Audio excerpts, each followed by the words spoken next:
the baby was born, and the king looked at his baby daughter. But a girl is no good. What am I going to do with a girl? She's not going to fight. And being in this time of immense cruelty, the king took his daughter to the forest and left her. Well, the baby did what all babies do. It cried, and then it screamed, and it screamed in that way that makes you go to it. And if there wasn't a human, there was a bear. And the bear went to the baby and picked up the baby. And the bear nursed the baby. But this wasn't a baby bear. This didn't cling on. This was not right. So the baby was not going to stay with the bear. But the bear didn't abandon it. It wandered round till it found, humans. And it put the baby down. And the baby did what babies do. It screamed, and it screamed. Till even those who didn't want to hear had to hear. And then they came. They came and looked at the baby, but they went, "We're hunters. We're men. What are we going to do with a baby?" But there was nobody else there. So they took in the baby. And they found it was like a small dog.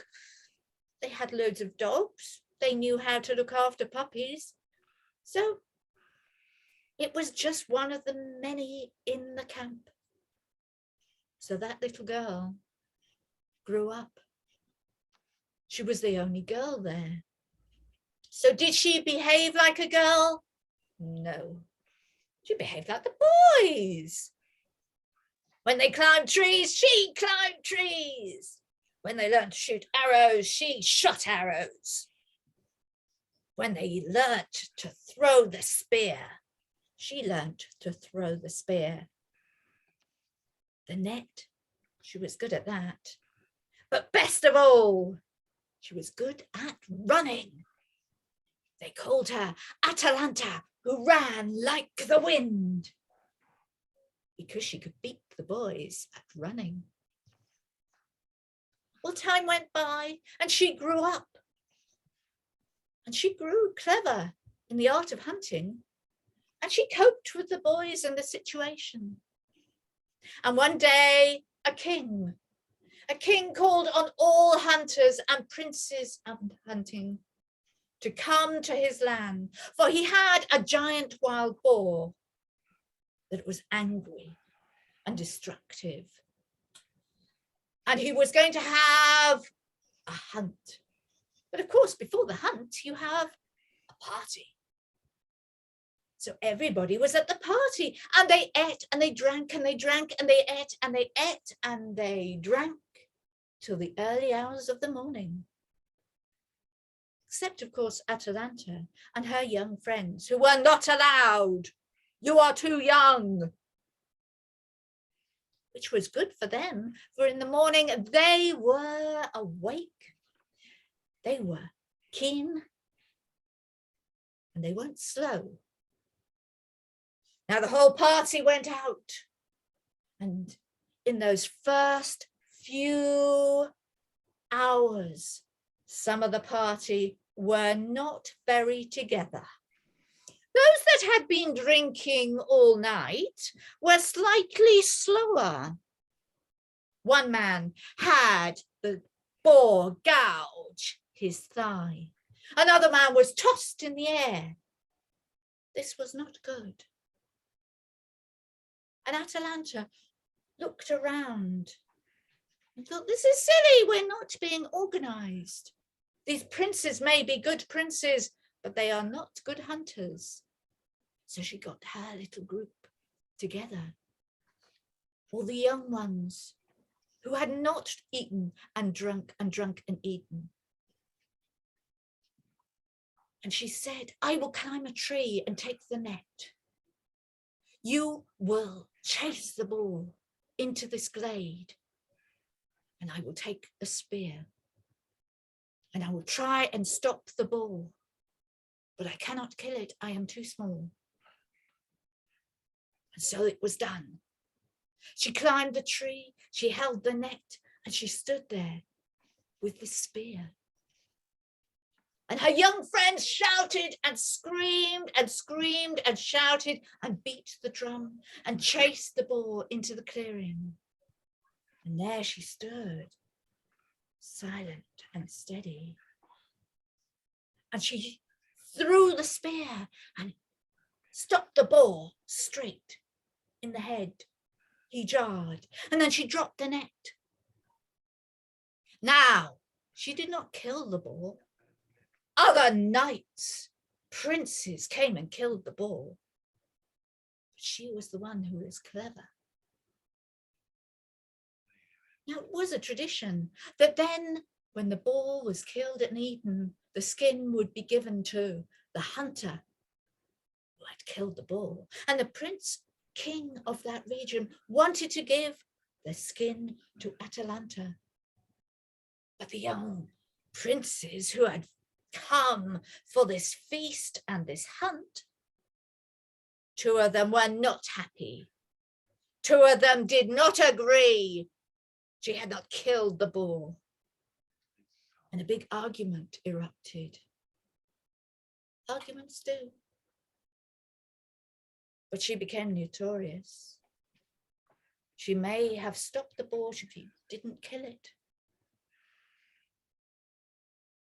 While time passed, and a nearby king died. And when a king dies, oh yes, they have the games.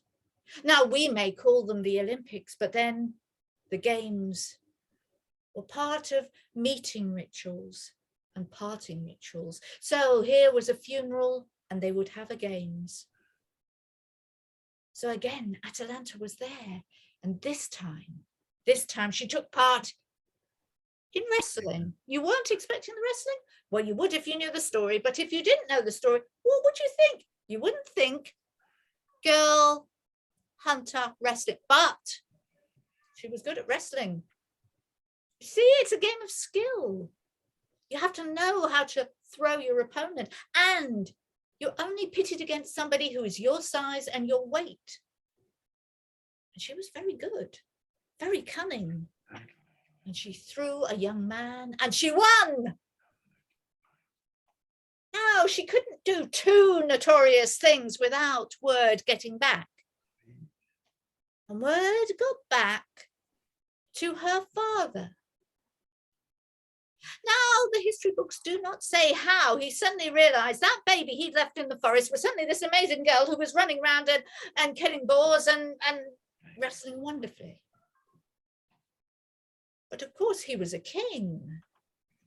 He had magic somehow.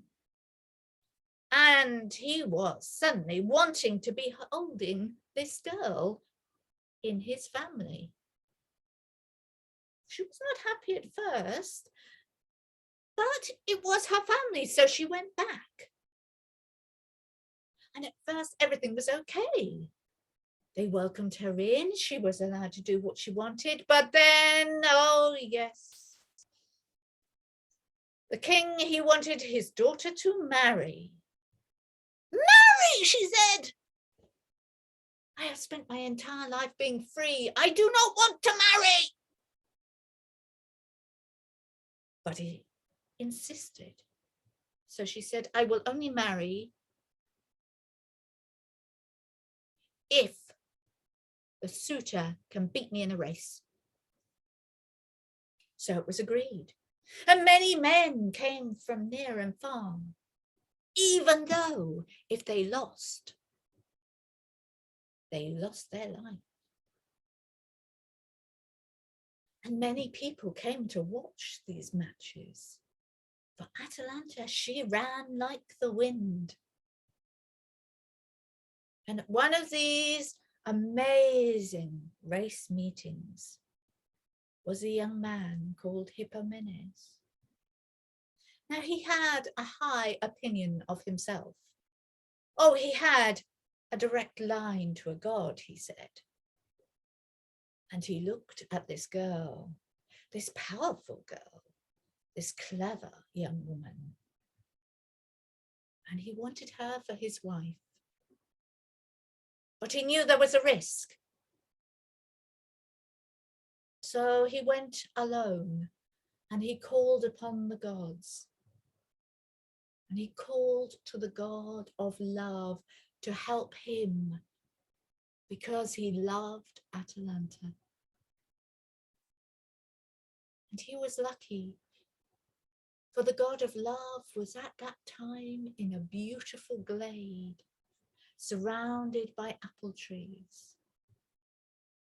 And she heard his call, and it must have been the way that she was in the glade and the light was trickling down, and she just felt, I will help this young man. And she picked 3 golden apples. And she took them to Hippomenes and she gave him the apples. And she told him the plan. And he listened. So the day of the race came when Hippomenes would race Atalanta. And he turned up, lined up, and there she was, the fastest girl around. And there he was, with 3 golden apples. Now, you see, I've watched a lot of the Olympics. I have never seen 3 golden apples turn up next to another runner. I mean, we haven't had male-female races yet, but we're getting near. So I'm waiting for the race when a man turns up with 3 golden apples. But on this day, nobody had ever seen anything like it before. What a talk everybody was talking.